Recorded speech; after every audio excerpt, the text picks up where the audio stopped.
Emotions या भावनाएं मनुष्य के जीवन के बहुत बेसिक अनुभव हैं। जीवन में हम कभी कभी बहुत सैड, लो, डाउन, अनहैप्पी, डिस्करेज्ड फील करते हैं और उसके अनेकों कारण हो सकते हैं, जैसे किसी प्रियजन का लॉस है, बिजनेस में कोई बड़ा घाटा है, या फिर एनी काइंड ऑफ सेटबैक जो भी है लाइफ में, या एवरीडे की मिजरी इसका कारण हो सकते हैं। परंतु जब इस तरह की भावनाएं लगातार बनी रहती हैं और ये हमारा जो डेली लाइफ है उसको इम्पैक्ट करने लगती हैं, तब ये एक इंडिकेशन हो सकता है डिप्रेशन या डिप्रेसिव डिसऑर्डर का। ग्लोबली अगर हम देखें तो 6 में से 1 व्यक्ति अपने जीवन में डिप्रेशन का शिकार होता है। वर्तमान की जो लाइफ स्टाइल है और स्ट्रेस है, इसके कारण डिप्रेशन के इंसिडेंट्स और जो कॉम्प्लिकेशन है वो बढ़ते ही जा रहे हैं। इसीलिए डिप्रेशन के बारे में जानना आवश्यक है। नमस्कार, आयुर्वेदा फ्री हेल्थ इंश्योरेंस में आप सभी का स्वागत है। वात रोगों की सीरीज में आज हम बात करेंगे डिप्रेशन, मनोअवसाद या विषाद के बारे में। तो चलिए जानते हैं। विषाद या मनोअवसाद मन का रोग है, यानी कि मानस रोग है। बहुत सीधे शब्दों में कहें तो मन के अनुकूल वस्तुओं के न मिलने पर और अप्रिय वस्तुओं की प्राप्ति हो जाने पर मन के रोग होते हैं। अब चूंकि मन का रोग है तो मन के गुणों को जानना आवश्यक है। मन के 3 गुण होते हैं, सत्व, रज एंड तम। यदि सत्व गुण अधिक होता है या प्रधान होता है तो ऐसे व्यक्ति संतोषी होते हैं, अपने आप में जो उन्हें मिलता है उसमें कंटेंट रहते हैं, तो दूसरों से ईर्ष्या नहीं रखते हैं। जिनमें रज गुण ज़्यादा होता है उनको लाइफ में हर चीज़ चाहिए होती है, यानी कि they want to overachieve, है ना, हाइपर एक्टिव होते हैं, बहुत जल्दी गुस्सा हो जाते हैं, इरिटेट रहते हैं। और जिनमें तमोगुण जीवन के प्रति ऐसे नीरस, कोई उनमें एनकरेजमेंट नहीं होता है। तो आयुर्वेद में कहा गया है कि जो सत्वसार पुरुष होते हैं वो अविषादित्व, यानी कि उनमें कभी भी डिप्रेशन नहीं होता है। लेकिन जो हीन सत्व होते हैं, यानी कि जिनमें सत्व गुण कम होता है बाकी दोनों गुणों से, तो वो इसके लिए प्रोन होते हैं। अब जानते हैं कि WHO के अनुसार इसकी जो डेफिनेशन है या परिभाषा क्या है। Depression is a common mental disorder characterised by persistent sadness and loss of interest in activities that you normally enjoy, accompanied by inability to carry out daily activities for at least 2 weeks। मुख्य रूप से 2 type का बताया गया है। पहला है major depressive disorder. इसमें जो डिप्रेशन होता है वो बहुत ही सीवियर होता है, यानी कि व्यक्ति बिल्कुल टूट चुका होता है। इवन इस डिप्रेशन में जो सुसाइडल टेंडेंसीज हैं वो भी रहती हैं। दूसरा जो टाइप है वो होता है परसिस्टेंट डिप्रेसिव डिसऑर्डर। तो इसमें क्या होता है, लो ग्रेड का जो डिप्रेशन है वो लगातार बना हुआ रहता है, व्यक्ति बिल्कुल किसी में रुचि नहीं रहती है, जीवन के प्रति कोई एंथुजियाज्म उसमें नहीं होता है। अब आयुर्वेद की बात करें तो विषाद और अवसाद, ये दोनों जो हैं वो डिप्रेशन के बिल्कुल मेल खाते हैं। तो जो हम वात के 80 नानात्मज विकारों की बात कर रहे हैं और जो रोग की वात दोष के इन्वॉल्वमेंट के बिना हो ही नहीं सकते, वो जो है वो विषाद रोग है, जहाँ पर वात दोष का इन्वॉल्वमेंट होता है। परंतु चूंकि हम डिप्रेशन के बारे में बात कर रहे हैं तो हम अवसाद को भी साथ में ही यहाँ पर जानना चाह रहे हैं, क्योंकि उसके लक्षण डिप्रेशन के जैसे ही होते हैं। पहले जानते हैं विषाद के बारे में।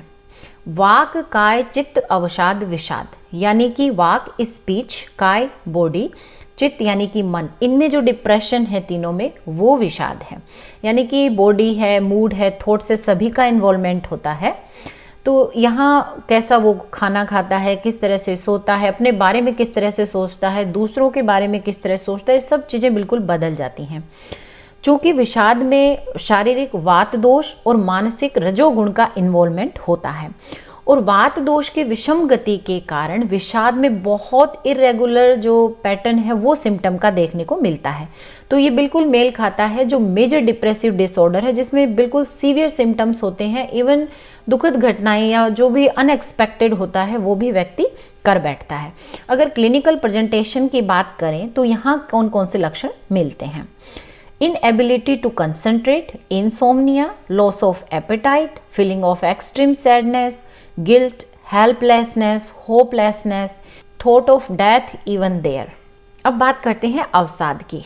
अवसाद के लिए कहा गया है अवसाद चित्त देहयो ग्लानि ही, यानी कि चित्त और देह में ग्लानि होती है, यानी कि जो माइंड और बॉडी के फंक्शंस हैं वो कम हो जाते हैं। चूंकि अवसाद है उसमें शारीरिक दोष कफ और मानसिक दोष तम गुण जो है वो वहाँ पर इन्वॉल्व रहते हैं। अवसाद जो है उसे विषाद की एक पार्शियल कंडीशन कहा जा सकता है। तो अवसाद में नॉर्मली कफ और जो तम वृद्धि है उनके लक्षण मिलते हैं। तो जैसे आलस्य यानी कि लेजिनेस है, गौरव शरीर में हैवीनेस लगती है, अग्निमांद्य एनोरिक्सिया बना हुआ है, निद्रा अधिक है, हाइपर सोमनोलेंस वहाँ मिलता है। अब जानते हैं कि मनोअवसाद, विषाद या डिप्रेशन जो है उनकी संप्राप्ति या पैथोजेनेसिस क्या है। तो देखिए, कोई भी रोग होने के लिए कारण की तो आवश्यकता है। अब यदि कारणों की बात करें डिप्रेशन के लिए, तो कोई एक सिंपल कारण नहीं है जिसकी वजह से होता है। यहाँ पे कॉम्बिनेशन ऑफ फैक्टर्स जो है वो है।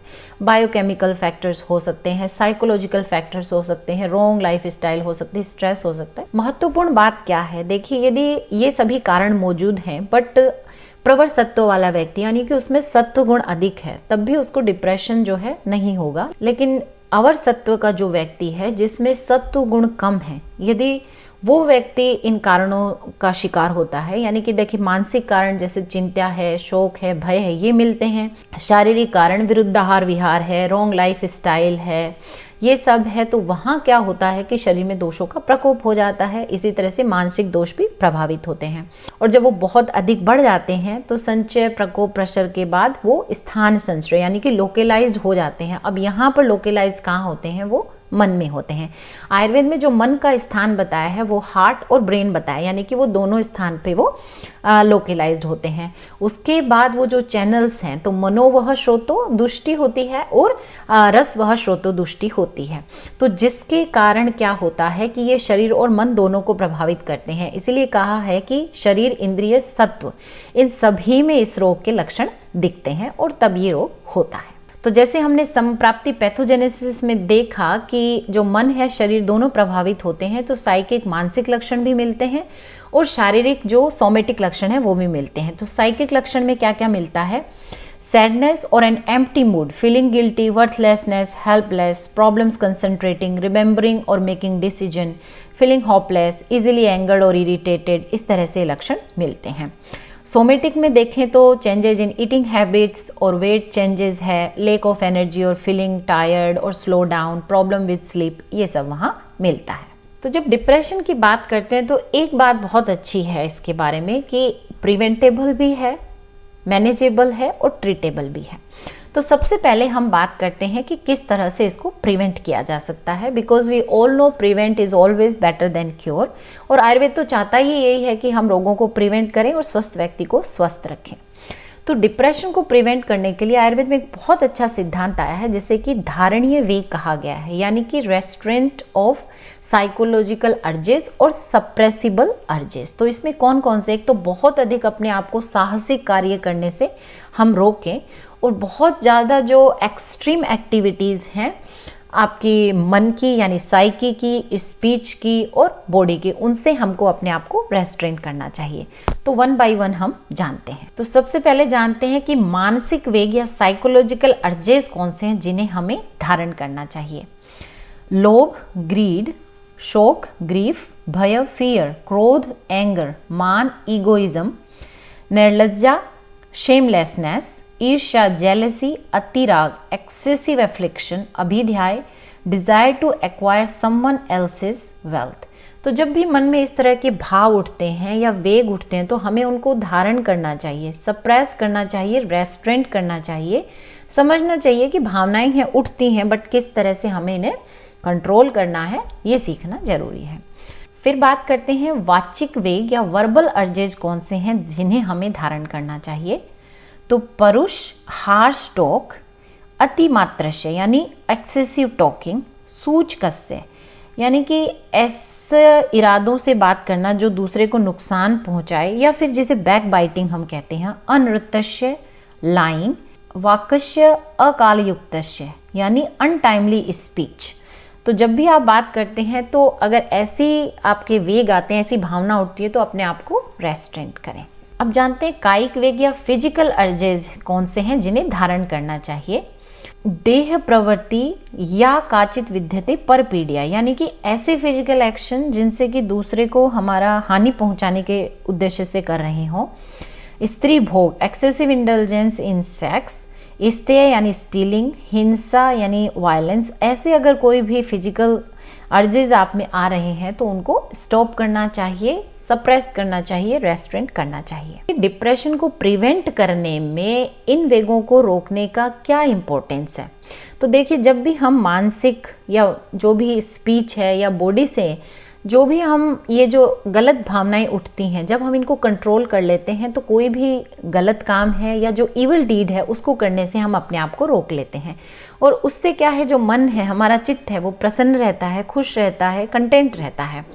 और ये एक दिन में आने वाली चीज़ नहीं है। तो हमें क्या है, बच्चों को शुरू से ये चीज़ें बतानी है कि इमोशंस हैं या भावनाएं हैं, कभी कुछ भावनाएं गलत भी हमारे अंदर उठती हैं, तो ये हमारे मनुष्य जीवन का एक पार्ट है। बट किस तरह से जो ऐसे भाव उठते हैं उनको हमें रेस्ट्रेन करना होता है, सप्रेस करना होता है, ताकि हम कोई भी गलत काम करने से बचते हैं। और ऐसा जब हम सीखते हैं तो हमारे अंदर जो सत्व गुण है उसकी वृद्धि होती है, और जो बढ़ा हुआ सत्व गुण है वो हमें डिप्रेशन से बचाता है। क्योंकि लाइफ स्टाइल जो है वो इतनी कॉम्पिटिटिव है, इतनी स्ट्रेसफुल है, यदि हम में सत्व गुण होता है तो हम उससे कोप अप कर पाते हैं। अब इसको मैनेज किस तरह से किया जा सकता है? तो देखिए, डाइट और जो लाइफ स्टाइल है उसमें चेंज करके, जैसे कि बहुत ही हल्का सुपाच्य गरम गरम भोजन हम करें, बहुत ठंडा बासी ना खाएं, फ्रोजन फूड ज़्यादा ना खाएं। इसी तरह से लाइफ स्टाइल में क्या है, आप बाहर जाएं, नेचर के नज़दीक रहें, सन है उसमें जाना, ये सब जो है हमारे सत्व गुण को बढ़ाते हैं।